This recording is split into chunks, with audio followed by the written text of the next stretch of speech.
My name is Lily Melissa Owens.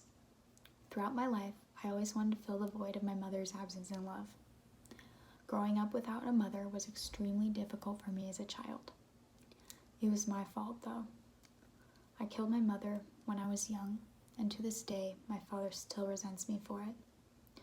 He abused me physically and verbally. He never treated me like his daughter, so I always referred to him as T-Ray, because I felt deep down in my heart that he never deserved that type of respect from me. If my mother was still here, things would be much different for me. Living with my father, I was never able to discover what it was like to live just like a girl, and that was the experience which I could only share with my mother. Luckily, I had Rosaline, as somebody to look up to. She was our housekeeper and my very first friend. Not only that, but she was like a mother figure, which I'd always longed to have, and she always defended me against T-Ray. Being so fascinated with my mother and the fact that I missed her dearly, I kept a tin hidden in the orchard with a few things that she left behind in hopes to find more about who she was and if she really loved me. T-Ray didn't talk much about my mother, but when he did, it was always something to hurt me. Like the time when he told me that my mother left me and never loved me. On leaving the old nest, the swarm normally flies only a few meters and then settles. Scout bees look for a suitable place to start their new colony. Eventually, when a location wins favor, and the whole swarm takes to the air. I had enough of T-Ray's disrespect, so I ran off with Rosaline, which was quite an adventure, considering I had to break her out of jail first in order for her to go anywhere. My mother left behind a photo of the Black Mary with the place Tiburon, South Carolina written on the back, and I figured that Tiburon had a special significance to her, so I felt like I would be safe with Rosaline there.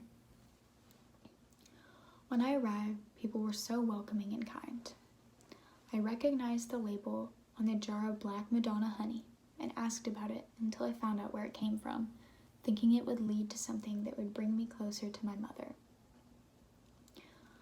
New beekeepers are told that the way to find the elusive queen is by first locating her circle of attendants.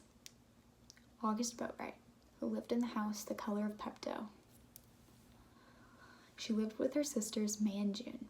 She was an independent woman who worked as a beekeeper and honey manufacturer on the farm she inherited from her grandfather. During the time I spent with her, I learned about her love for beekeeping. I felt a connection with her and soon found out that she knew my mother and was a housekeeper at my mother's place for years. August would always tell me about my mother. She told me that my mother was going to leave T-Ray, but then she found out she was pregnant, so the plans changed, and she stayed with him until it was absolutely unbearable, and that's when she left. It made me really sad to think that she left me behind with him, and I couldn't understand, but I knew somewhere deep down that she did love me. Growing up without a mother felt like I was growing up with the missing piece. I never had her. I could never go to her for anything now. But because of the one picture of the Black Mary and T-Ray driving me away from my home because he was abusive, I was able to uncover my past and learn about my mother, myself, but also I grew as a woman and as a person. Thank you.